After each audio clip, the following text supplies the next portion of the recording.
there are times where I come in and I've got this master plan. I'm going to explain this concept this way, and I present it as a beautiful cake. And they're like, no, that cake just failed. It is nasty. They're all looking at you like a calf looking at a new gate. There you go. You're listening to the Help Me with HIPAA podcast, where HIPAA and humor collide to make learning fun. Your delightful hosts are Donna Grindle and David Sims. Relax. HIPAA help is on the way. Welcome to episode 411 of the Help Me with HIPAA podcast. That's right. You're going to get some information today. Oh, man. So if you don't know, I'm David Sims of HIPAA for MSPs, and Donna Grindle is also in the house from Carden. What's up, Donna? Tell you what, I'm feeling so much better that I'm pretty sure everybody's going to be mad at me this week. You got to make up for lost time. It's like when I get sick, my wife's like, I wish you were picking on me. I'm like, that's the only time that you say that. She knows when I don't feel good if I'm not, aggravating the crap out of her. I totally understand. Yep. So today we're going to be talking about a game from the 80s called Pitfall. Actually, we're talking about 6 pitfalls that NIST has noticed. Yeah. Just so that we can say NIST noticed. NIST noticed? NIST noticed. Yeah. But I read this in March and had it on my list and just haven't gotten around to it, and I don't want it to get too much further out. Yeah. Well, we tried to figure out how to title this episode. We stuck with the 6 pitfalls NIST noticed, but the other one it could be, users are not stupid. There you go. And so all these IT and cyber folks right there going, are you sure about that? Yeah, this is the area we have brought up many times. Mm-hmm. And it's one of the things. This is why in the boot camp I always play the IT crowd clip where it shows that both sides of the conversation. The opening scene of the first episode, it explains how IT people treat users and vice versa. It goes both ways. Mm-hmm. Yeah. So we got to start working on that. I've seen that clip at least 30 or 40 times. It never gets old. I know. I still laugh at it every time I play it in the boot camp. I know. Oh, man. But Are you from the past? I know. I use that all the time. The funny thing that I was flipping through, I think it was Amazon Prime or something the other day. And you know how it gives you like preview clips of the movie that you stopped on? Mm-hmm. So I stopped on Time Machine, and it was the remake from not that long ago. Well, it's probably been 20 years ago, but it's the newest one. And I stopped on it, and at one point during the thing, the guy's like, I'm from the past. And I just busted out laughing. You didn't have a choice at that point. I'm like, he actually is from the past. Yeah, yes. So that was funny. But yeah, so we're going to talk about that today. And, even though we say users aren't stupid, doesn't mean that users don't do stupid things. And we'll talk about that in our HIPAA Say What segment. Yeah, you don't have to, be stupid to do stupid things. You can be quite brilliant. Yeah. Thank goodness, because I've done my fair share of those. I didn't say you were brilliant. Who said that? Oh, I didn't put myself in that category. I just put myself in the category of doing stupid things. Of course, I have done stupid things that people respond with. That was brilliant. That's why I always like the Cuban Coffee Queen in Key West, one of my favorite places. And their motto is drink Cuban coffee, do stupid stuff faster. I like that. Yeah, I love it. All right. Well, for those of you who donate to the podcast and give us your support and share us out and like it and all that, we appreciate you. Just want you to know that. Yeah. Thank you very much. All right, let's dive right into our HIPAA Say What segment, because this one is a head shaker, a rump shaker. I don't know. You're going to shake something. I don't get it. I just don't get it. Yeah. I mean, just the headline. You're already like, oh, really? Come on, man. Yeah. So this pops into my email today. Yeah. Right before we started recording. And Manasseh Health Center LLC resolution agreement and corrective action plan.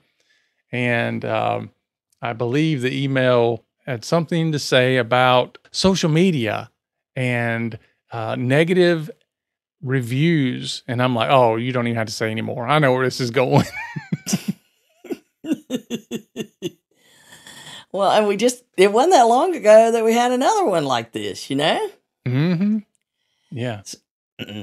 It is, at times you wonder, well, we know it's like we have to tell people to pay attention to these things. Mm-hmm. So it is not just we make it up. Yeah. Kind of thing, but we try to get people to understand that if they just read these things, it would prevent the problems in the first place. Yeah. And if you don't have time to read, then just listen. So learn from others' mistakes is what the HHS settlements really should be. Or free HHS consulting. All you got to do is read. Mm-hmm. So a New Jersey psychiatry, it's not looking good for today, is it? A New Jersey psychiatry practice, you would think that they would worry about the impacts these things have, pays $30,000 to settle complaint about impermissible disclosure of protected health information by disclosing this information in an online review. Mm-mm-mm. You know, we just went through that with a dental practice. They paid $35,000 for doing this. They were in the habit of doing it, apparently. And in this case, it didn't say they had several of them, but they had enough. Yeah. Let's see. According to the settlement, you know, you go read we get two pieces out of this. We get the press release, and then you get the legal settlement document, and there's info to be had in both. Mm-hmm. Wouldn't you say? Oh, yeah. So this is November 18th, 2020. HHS notified Manasseh. They're in New Jersey, by the way. If we're saying it wrong, bygones. Ooh, that was a flashback. Ally McBeal? Where did that come from? Anyway, they told him November 18th, 2020, hey, we're going to be opening an investigation because somebody said that you had done this in a review.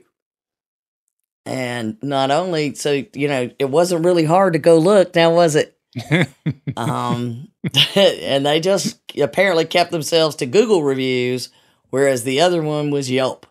I guess Yelp is where dentists worry about it, and Google, I don't know. Yeah. But the 4 patients they exposed and answered with diagnosis information, all kinds of other stuff about the patient in response to a negative review. And how do you get to the point where you think that's okay? Yeah, I don't know. I don't know either. It's like, well, they said it is what it always is. They said it. Okay, but it's their right to say it. And if you add anything to it, it's not your right. You can just talk about what they did say. But the answer to any of these things should be no comment. Yeah. I can just imagine a psychiatric clinic and they might post a negative review and the response back could have been something like, don't listen to them, they're crazy. I mean, that's again. All right, not that David read it. We didn't go look. Yeah, I know. We don't want to hear about us and our, look, we just know the law says don't do it, and how you could think that this is an exception, I don't get it. So it's either complete disregard for the requirements or willful ignorance. So yeah, it's willful neglect or willful ignorance. Either way, didn't ask. Yeah. Like I'd say, you can't fix stupid, but you can charge for it. In this case, $30,000 is the value. Whichever way we ended up here, there was no consideration to abide by the obligations of the privacy rule. Yeah. It chose not to, made a business decision not to, or made a business decision to not look it up and care about it. Either way, business decision leads to the $30,000 settlement, making the news in all the ways you don't want to make the news, especially if you're psychiatry. Oh, you mean you won't keep my information private? Yeah. I know, right? And a 2-year corrective action plan. Which will be a lot more than $30,000. Oh, yeah. I do note that they had to notify the 4 patients of, hey, you had a breach because we wrote about you online in response to what you said online, but we've got to send you a letter saying we were wrong. Yeah. You know, something to point out here is to understand that you don't have to have a breach of 500 or more patients before the media gets a hold of it. Yes. I mean, you can have 1 patient and end up on the news. Uh-huh. You just don't have to proactively tell them. But the fact that it's out there, it's out there. Mm-hmm. So it is not where you want to be by any means. And, you know, the complaint came in April and said, hey, they're doing negative reviews. And that was right in the peak of COVID madness. So the investigation didn't start until November. But it didn't take long, apparently, to find out that you just read the reviews. So that being said, what did our director have to say as the example that we should get from this settlement, David? So she says, and I quote, OCR continues to receive complaints about healthcare providers disclosing their patients' PHI on social media or on the internet in response to negative reviews. Simply put, this is not allowed. Now, this makes me believe that since they're continuing to get complaints, that we'll see more of these, probably.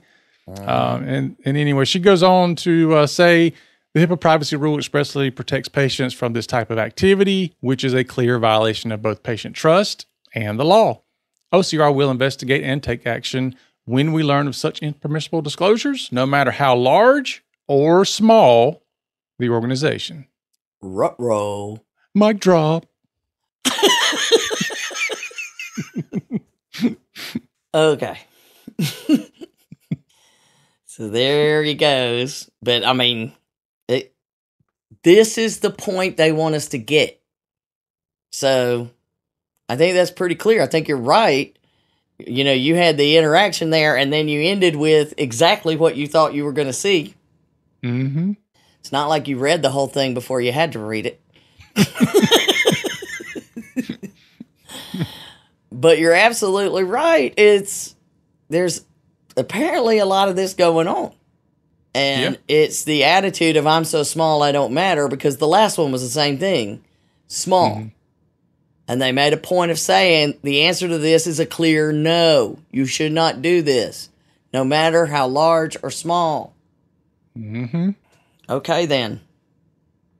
But the corrective action plan says they must develop, maintain, and revise. So hopefully the revise means they had some written policies and procedures to comply with the HIPAA privacy rule. Train all members of the workforce, and including owners and managers, on the organization's policies and procedures to comply with the HIPAA privacy and security rules.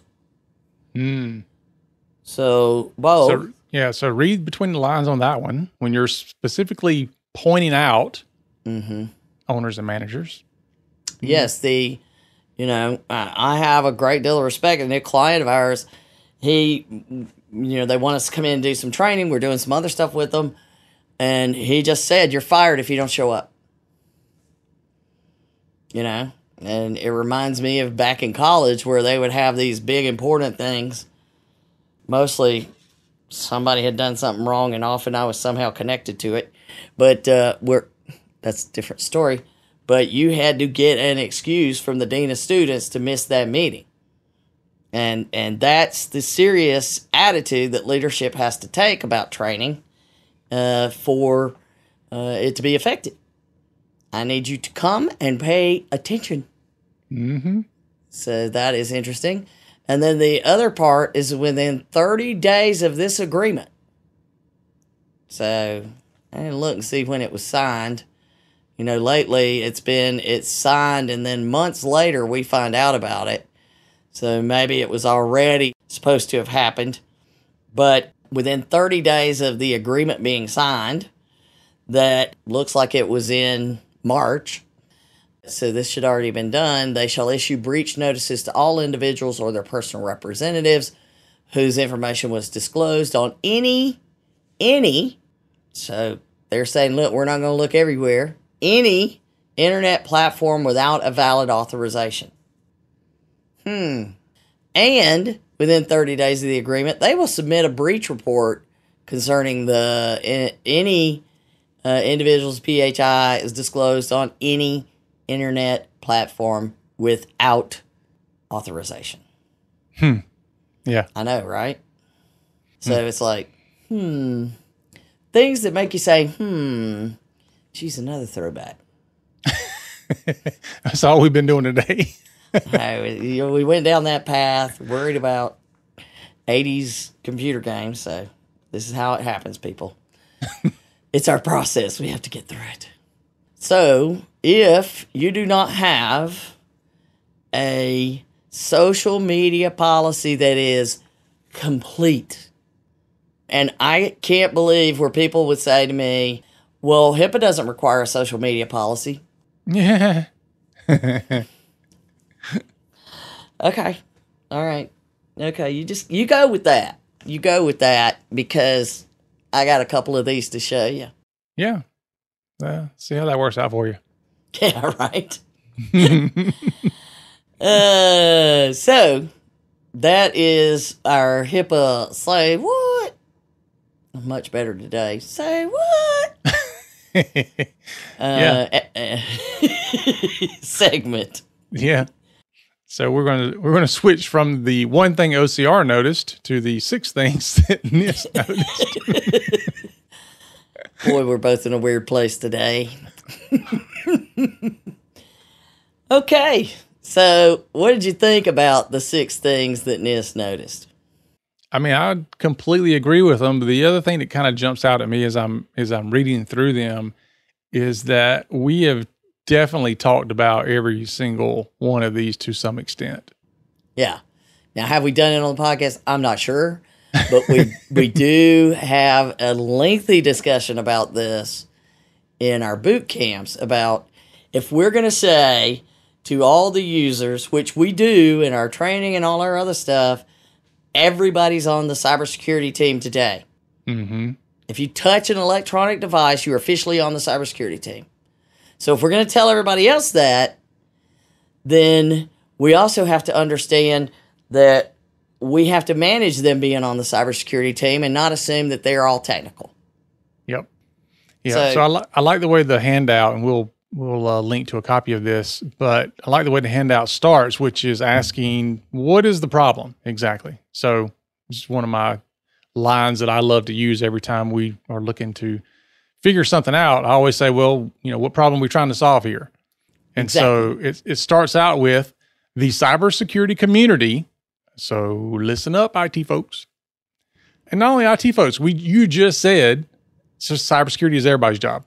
Mm-hmm. So that makes everybody part of the cybersecurity community. But I think we're kind of talking about IT folks in this paragraph. This piece. Yeah. So cybersecurity community tends to focus and depend on technology to solve today's cybersecurity problems, often without taking into consideration the human element, the key individual and social factors impacting cybersecurity adoption. So yes. Exactly it. And then it goes on to explain the human element and how it matters. When organizations fail to consider the human element, well, things go. There can be real consequences. Part of my conversation with clients all the time is it does not matter how much technology I put in place if your people are going to do stupid stuff. Because they have access by default to do things. And so you can't protect against every single thing they do because part of it is their job. It's their job to have that access. It's their job to access those systems and all that. So it's difficult. So you have to bring them along. And plus, if you don't bring them along, you create more problems, which we'll talk about, I'm sure. So here are the examples they included about the consequences. More calls to the help desk. Who wants that? I don't at all. I'm trying Mistakes to get a zero call help desk. That would be great. Mistakes that lead to cybersecurity incidents. The use of less secure workarounds, that shadow IT thing we talk about all the time. User frustration. There is most of the problem. And a perception that security is inconvenient and burdensome. Oh. What are Donna's 3 rules of security? Let's see. Rule number 1, security is not optional. No. That's rule number 2. That is rule number 2. That's where I start. But your rule number 1 is security's it's not convenient. Right. If it were convenient, we wouldn't have car keys and stuff that we've dealt with for years. Now, granted, where I grew up, the doors were unlocked at the house and the car keys were in the car. But security didn't matter. Convenience did. Yep. But we don't live like that today. Even up there, you don't live like that today. Okay, so that's not our world anymore. Security's not convenient, but it's not optional. Number 2, as David's already pointed out. But number 3 is it shouldn't prevent you from doing your job. Yep. And all 3 of those are required together for a true cybersecurity environment. A cyber hygiene that is keeping it neat and clean. I don't know, for some reason, the Charmin bears popped in my head. Right. Where the little one turns around and wiggles his butt. Yeah. All right. So, boy, we are all over the place. So, let's talk about the pitfalls, which are exactly the things, like you said, these are not new things. If you have been, listening to our training or coming to our boot camps, or, we've talked about these throughout our different podcast episodes where we have these discussions all the time. Number 1, assuming users are stupid. Yeah. Yeah, that's a big problem, especially in the IT world. And it comes from an area of frustration.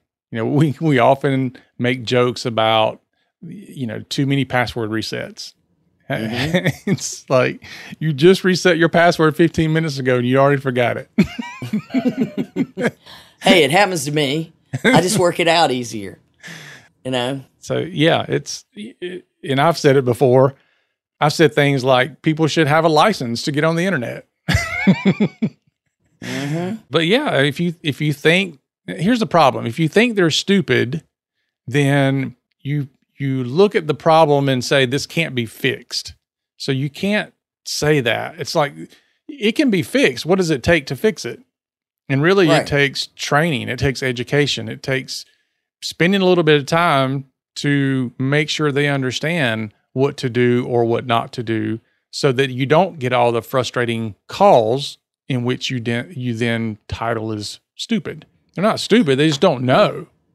Yeah, or it's too complicated for some reason for them to set their password, and you don't want them to write it down. So what can we do to make it better? Yeah. You need to solve the problem, not attack it. Exactly. The other downside to this is if you treat the users as if they're stupid, they won't come to you when they have problems, which means how will they fix it, Donna? Well, they'll find a way around it or just keep going, okay. Yeah. They'll say, well, I don't want to call IT because they make me feel stupid. So let me just see if I can figure this out myself. Or, I'll call my nephew who's a computer whiz. Oh, love those. Oh, well, I don't know what they're doing. They shouldn't be doing this. Like, everything. I always love that when somebody who has no idea about the big picture that you're working with, but they're in IT, so they know better than you. Well, you know what? I have a lot of other things I take into account besides just the technical piece, and a lot of it has to do with understanding who I'm dealing with. Mm-hmm. And as this points out, you're creating an antagonistic us versus them situation. Yep. And we need everybody to be on the team. Well, that's never going to happen. But it's like, I remember many, many times where, back in the day, I learned early that people will continue to make mistakes because they're afraid or they don't understand. And there's clearly, as we've had with Tamika, if there is no understanding, communication didn't happen. Mm-hmm. So they're not understanding. What is that, Sun Tzu, the story where it's like, I can train your concubines to be a force, and if it cuts the head off of the leader when the leader can't get people to work because it's the leader's fault, not the followers.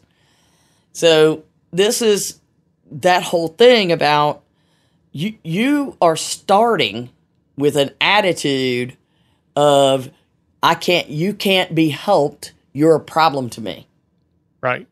Instead of saying, I need to understand better why you have this problem so that I can find a way to make our systems work better or provide better education. Mm-hmm. Which is a great segue to number 2. Yep. Which is not tailoring cybersecurity communications. Problem number 2. Mm-hmm. And we talk about this all the time, especially in the boot camp, where you need to consider your audience. Consider who you're talking to. Is it the C-suite? Is it the people at the front desk? Is it wherever they are? All of your communications about cybersecurity should be tailored to that person or that group so that it makes sense. It's like, if you're in IT and you're talking to a group of healthcare professionals, you wouldn't have the same presentation that you do when you're talking to a group of financial advisors or vice versa. It's a different group. And so you should tailor that communication. Yeah. And that is a big thing. I don't know if you've ever done the master classes. I'm a fan of those. They were big, the online series. Yep. And what's his name? Something Tyson. He's the aerospace, the universe guy. Yeah. Right. DeGrasse? Yeah. DeGrasse Tyson. There you go. See, not working. Thank you for being the other half of the brain.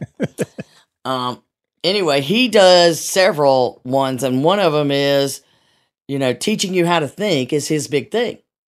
I want to teach you how to think. Because if I teach you how to think, and unfortunately in today's world, critical thinking is something everybody's like, oh, I don't have to do that. I'll just do, this thing or that thing. And not even, if it's not on the checklist, I'm not doing it. Mm-hmm. If you don't tell me to do it, I'm not doing it. Yeah. Okay. You said this was critical. That sounds like it hurts. I'm not touching it. Right. And so, but one of the things that he talks about is the importance of understanding. He has a whole thing about understanding your audience. And it doesn't matter who he's speaking to. He wants to understand who his audience is. And people are often like, what do you mean? Why do you care? Mm-hmm. We just want you to do your normal speech. There is no such thing. I can cover the same information, but I'll cover it different ways. Just like you said, if I'm having the meeting with leadership and executives in the C-suite, it's covered another way. One way. It's covered another way if I'm dealing with the middle management, if you will, the administration, the supervisors, that totally different. If I'm covering the whole workforce, third version, same information, but it gets there differently. Mm-hmm. I can take the same slides and use them in 3 different presentations, different ways. And that's tailoring the cybersecurity communications. Yeah. I mean, I don't know about you, but even if I'm doing a public presentation, often one of my first questions is, tell me if you're an IT person. And then I get a show of hands. Tell me if you're a clinician or whatever. I gauge the audience and literally on the fly change my presentation to match whatever the biggest impact is going to be for that audience. Absolutely. So it's what drives me crazy when I don't know who the audience is. Yeah. Yeah. So I like to ask, and you'd be surprised at what the makeup is. And of course, that's one of the cool things about the boot camp is it's so varied and that we can speak about different things in different ways. And we jump back and forth. It's like, okay, for you IT folks, listen up. And then, okay, you can stop listening now. Now it's for this other group over here. But we want you to understand what each of you are doing. Mm-hmm. Yeah. So it's good to have them, but it is all about, and it's one of the things that we spend a ton of time on our 405D projects, is who is the audience for this? Yep. Yeah, we do. We spend a lot of time trying to figure that out. Really? I mean, there will be a huge discussion over who the audience is. I can't begin to tell you how many times we had a discussion about the audience for the small organization IT guide. The technical guide. And we still, if somebody brought it up again, it would still be a debate. Yep. Is it for the administrator that's not IT? Is it for the owner who has some IT? Is it for a small IT? Who's it for? Because you talk differently, you use different terms. So this always, it just happened today where I'm having a conversation and it's, Krista and I'll have a conversation, our teams together, and Krista and I have these technical conversations using terms like you and I would. Mm-hmm. Just blah, blah, blah, and they're hearing blah, blah, blah, blah, blah, blah, the Peanuts teacher. And they're like, okay, will you now tell us what you said? Translate it. But today, it was me and Elizabeth and Carla and I had a conversation that Elizabeth's like, y'all gonna have to go back because there's some stuff there. So any time you're having a conversation, you need to see, it's like when I joke about it, but I'll like nod and say, okay, this is yes and this is no. I need you to work with me on that. Because if people aren't willing to nod yes when you say, do you understand? They're probably not understanding. They may not nod no, but they'll nod yes if they do understand. Mm-hmm. So it's actually having that communication and the interaction. Just like you said, do it on the fly. There are times where I come in and I've got this master plan. I'm going to explain this concept this way. And I present it as a beautiful cake. And they're like, no, that cake just fell. It is nasty. They're all looking at you like a calf looking at a new gate. There you go. Yep, exactly. Like, that ain't happening. And so we have to start over right then and there. It's not something that you wait. I gave them the information. Mm-hmm. I told them what to do. Yeah. It is the key to everything. And you can't communicate well if you start in that antagonistic position. Yeah. And I'll throw in too, and this is talking about training, but also consider the different ways that people learn best. Even though you've got the same message, some people may learn it better in written form, some people in video form, some people audio form. So that's why we are big proponents of taking your content, whatever that is, your training, and turn it into multiple types of training opportunities so you can give that out and say, whatever's the best way you enjoy learning and learn best, here's the content for that. And that's why 405D's knowledge on demand and all that stuff that we're putting out there as well is such a big plus for the industry. And we hope that more people get involved in helping us build that communication. We've got to fill that communication gap. Yep. Which is another segue to communication goes both ways. If all I'm doing is telling you how to do it and I'm not listening to what your problem is with it and just continuing to tell you to do it and I'm saying that doesn't work and you talk to me like clearly it does, you're just not doing it and I'm telling you I'm doing it, nothing makes me more angry. Mm-hmm. You know, it's kind of like people like us dealing with first line support at AT&T. Yeah.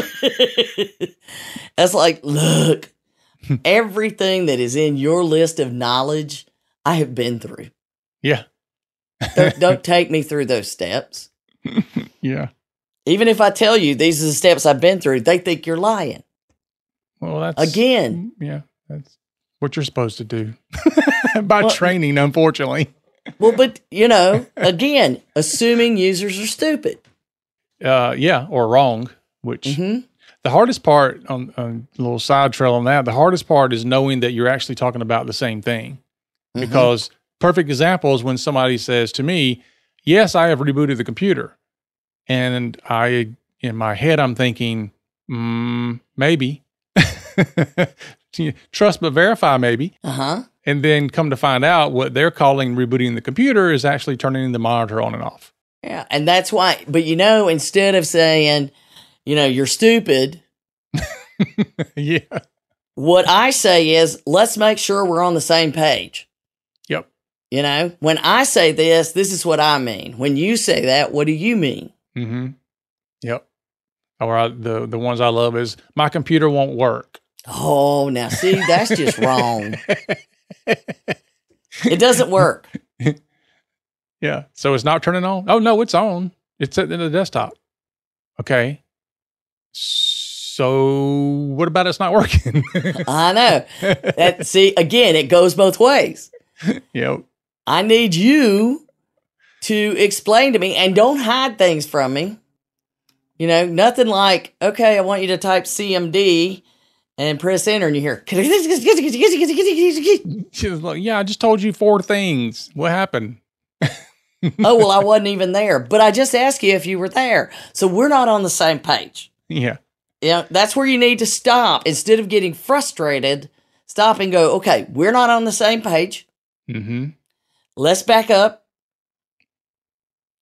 Here's what I mean when I said this. What did you mean when you said that? Because if we don't get that part right, everything we do from here on out, it's not going to work. Yeah. So number 3 hits on some of these with unintentionally creating insider threats due to poor usability. And I see this very often when it's IT folks saying, look, all you got to do is click, click, click, click, click, click, click, click, click, click, click, click, click. And it's like, the user's like, what? What did you, okay, never mind. I'll just use Dropbox. Yeah. Or whatever. You know, they're going to figure out a way to do what they need to do, but because you've put something that's so burdensome in front of them, and we go through this iteration a ton, internally as well as with our clients. We're always looking at, are we asking our staff to do something that's too complicated? And I don't mean they can't do it, like they can't figure it out, but it's too many steps. Yes. Can we do something that is less? And we go through this iteration over and over and over again until if I can get it down to 1 click, that's perfect. If it's 10 clicks, that's not good. And so I want to continue to work on that. And so we constantly go back to things to say, are we taking out as many steps as we could possibly take and still getting the same or better end result? And that is that loop that you have to stay in to constantly question. It gets back to, okay, we're continually getting calls for password resets, right? So that's a great one. But assuming the users are stupid screws up the fact that you're not communicating something. Yeah. Or the program, these tools that you've put in place, you need better training or better tools. It's not working. Stop. What is that? The definition of insanity? Yep. Doing the same thing over and over and expecting different results. Exactly. And if you really want to botch up something, just like roll out MFA and not tell people how to use it. Oh, that becomes a nightmare. And additionally, even worse is when you don't explain that if you do something with your phone, such as nuke it or turn it back in to AT&T or Verizon or whatever, you have lost potentially, depending on the platform you're using, you've lost all your MFA stuff. Because not every MFA platform backs up that information. No, and so again, you can't just throw these things out there. Right. Which is, then we get to number 4, which is having too much security. Yeah, now this one blows cybersecurity people's minds because they're like, there's no such thing as too much security. This is a delicate balancing act that we have to deal with. And there's oftentimes when I'm having conversations with my internal staff and I'm saying, I understand it protects them more, but they can't bear the burden of what it puts in front of them. Rule number 3. Yep. Yep. It is too much security. At some point, you have diminishing returns on that security. So get your 80-20 rule out and apply it. And that's, if that's as far as you can get, then that's good. Just leave it at that, because at some point you can say, oh, we've got fantastic security and everything's locked down like Fort Knox. What you don't realize is that you've created shadow IT and people are going all around your security measures to get things done because it's too complicated. There's too much security in place. Well, it's that whole thing of, the back, the old movies where somebody would be super secure and they would be living in a building that's a fire hazard, but they would have 15 locks on the door. Mm-hmm. You can't get out in a hurry. Yeah. But you also would have to, break down the door to get in, and that would take a lot of work with all those locks. Yeah. Well, when it comes to cybersecurity, every problem you solve is creating another problem most of the time. You just need to figure out, is that other problem you're creating something that you can live with more so than a problem you're solving? Yeah, absolutely. So one of the things that makes it cost a lot when you have a data breach, an incident, a cyber attack, is when the systems are too complex for you to figure out what happened and where it happened quickly. Mm-hmm. So complexity is part of the problem, and you always have to anticipate things, assuming there will be consequences. So you should do that risk analysis we always talk about. What can go wrong if I do this? And go watch your users do their jobs. Because guess what? Because you couldn't do their job just like they can't do yours. Yep. So got to keep that balance. Well, you bring up the perfect approach, and that's the risk-based approach. Once you've got that risk down to an acceptable level, then any security beyond that is probably going to be too much. Yeah. Tell me what happens if I don't do it this way.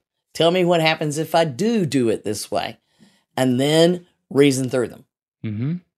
Okay, number 5, using punitive measures or negative messaging to get users to comply. It just doesn't work. No, and this goes back to what we talked about earlier, which is it makes people feel stupid, or it points them out, and then they become anxious, or they become not part of your cybersecurity team. Mm-hmm. You can't rely on fear. You can't rely on threatening people. They've proven this over and over again that it doesn't work. And you end up with users who come to you antagonistically, or they don't tell you things because they're saying, well, I'm going to get in trouble. Yeah. It's a risk reward kind of thing for them as well. Mm-hmm. In a similar note, we just, my wife and I just went through a dog training series where the dog trainer would come out, and they don't train the dogs, they train us to train the dogs. And one of the things that they pound into us is you do not punish the dog. You only reward the behavior you want. You don't punish the behavior you don't want. Because it depends on where you're giving them the attention. And if you're punishing the negative behavior, it's still giving them attention.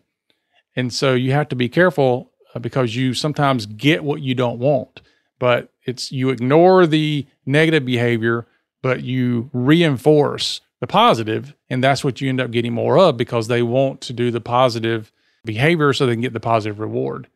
I don't know. I would tell my dog to go sit in timeout and he would go do it.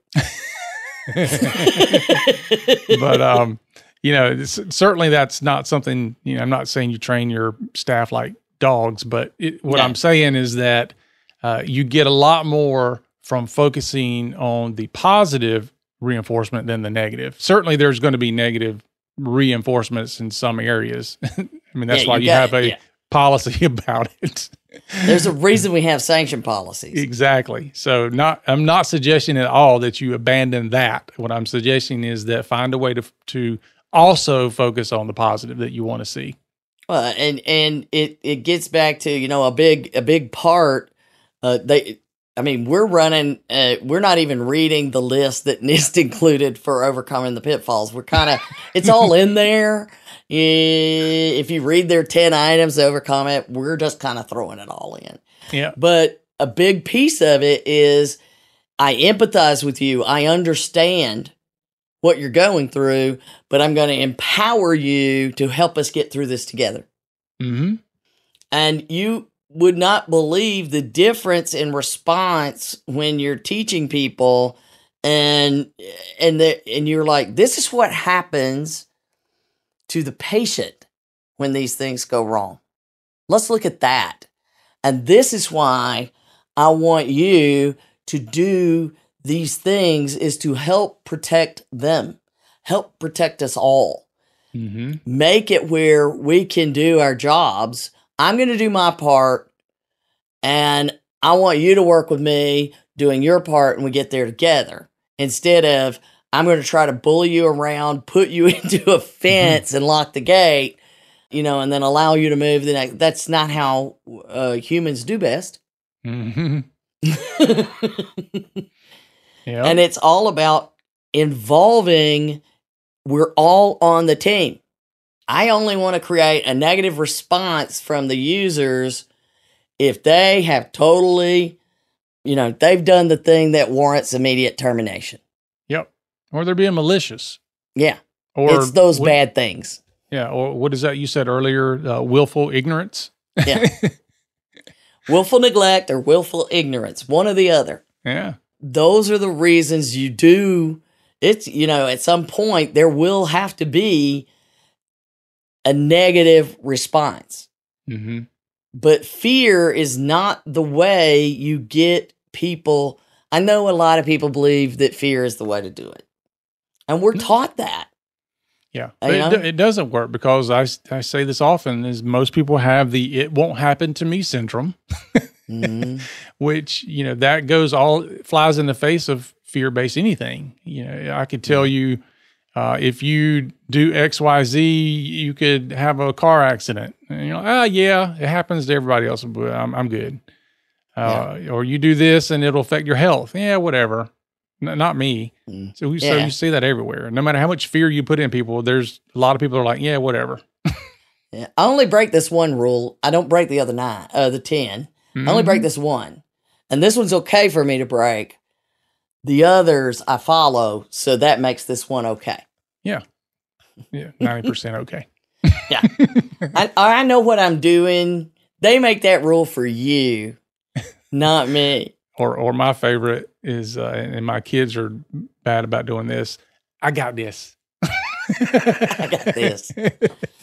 Well, and it goes back to, you look at the mess that LastPass, and it was a developer having crappy security because I got this. Mm-hmm. And cybersecurity people now, IT and cybersecurity is not the same. Developers don't understand security the same. Everybody has to accept that we're all looking at it from a different angle. But in the middle is cybersecurity. Mm-hmm. So the sixth one is not considering user feedback and user-centric measures of effectiveness, which kind of goes hand in hand with everything else we talked about. You've got to get the evidence. You've got to understand where the disconnect is, and you can't figure that out without the users helping you. No, and the quote I like to use here is what gets measured gets improved. Mm-hmm. And so you should be, especially at a help desk level, you should be measuring these things. If people are putting in all these tickets for password resets, like we mentioned earlier, you need to understand why. Yeah. Why is this happening? And what are you trying so that you can get that down to a manageable level? Because there's a problem somewhere. Maybe it's training. Maybe it's the tool that you're using is too complicated or whatever the case may be. But if you're not tracking metrics, you're not looking at the data, then you have no idea how to affect your procedures, your policies, the technologies you use. You don't know how to do any of that. So you have to track it. And it's like my mentor always told me, you can't manage what you don't measure. Yep. If you don't know what's happening, you're not managing it. It's managing you. Oh, yeah. Yeah, are you walking the dog or is the dog walking you, kind of thing? That's funny because when I see people with the dogs like in front of them pulling them, I'm like, oh, look, he's walking his human. They're all walking their human. We can go through in a whole nother discussion. We could narrow it down and put into a conversation or a whole episode hitting those 10, but we pretty much hit them. Empathize and empower. Be context aware, be a translator, mix it up, use different formats, conduct basic usability testing. There's a reason if it's not working, it's not working. Mm-hmm. Actionable guidance and tools, offload burdensome stuff by automation or finding another way. Use technology, a risk-based approach. Don't rely on fear alone, and gather user-centric data. Because it makes the point. You can make a difference. Mm-hmm. You don't have to get a major in psychology to be able to communicate with other people. You have to say, I have to find common ground to have a conversation. Yeah. But I like how it ends here. The caption heading is, it takes a team. Yes. And it says, considering the human element ultimately leads to what should be one of your organization's biggest cybersecurity goals, empowering users of all types to be informed, capable, and active partners in cybersecurity. After all, can't do this alone. What have we been saying? Mm-hmm. NIST has been paying attention to. Yep. Of course they listen. No, but I mean, everybody that does the job we do, trying to figure out how to do a better job, mm-hmm. and helping others in that job do a better job, is seeing the same thing that we see. There is a reason we're all saying the same thing. Yep. Securing the human is what we all need to. I have to secure myself. And there's times where people are like, well, you said we shouldn't do that. Right.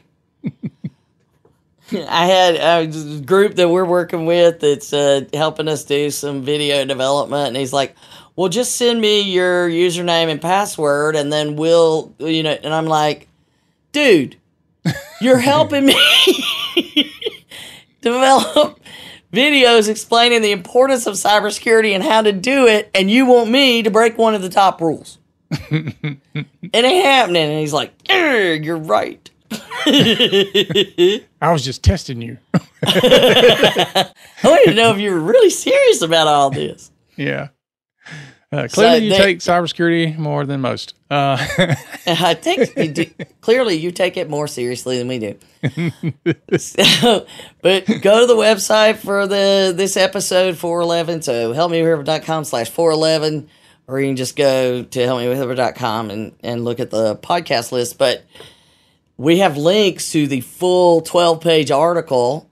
The paper, Users Are Not Stupid, 6 Cybersecurity Pitfalls Overturned, that was written by Julie Haney, to give credit where credit goes, and Usable Cybersecurity Program Lead at NIST. Maybe we could use some of our contacts and have her on the show sometime. But it is a peer-reviewed journal that she's published this in, and it is very good information. And the associated handout is much more succinct. That's what we went through. But the details in this 12-page document, I think all folks on both sides of the coin need to read this to understand and be able to prepare to participate in getting us there. I agree. And we've done our part for the day. I know. I'm all done. All right, folks. Thanks for listening. I told you I was going to bring you some 411. There you go. You got it. All right. Remember to follow us and share us out on your favorite social media site. And hey, you can leave us a review. Don't leave a negative one. We won't bring up your PHI, but we will be sad. Remember, the HIPAA is not about compliance. It's about patient care. You've been listening to the Help Me with HIPAA podcast, hosted by Donna Grindle and David Sims. The show created to help you with HIPAA. For more information or to ask us a question, visit our website at helpmewithhipaa.com. Neither Donna Grindle or David Sims are attorneys, and they do not offer binding legal advice concerning regulatory compliance. The information in this podcast should not be relied upon or construed as legal advice in any way. Consult your attorney for legal advice concerning compliance with HIPAA regulations.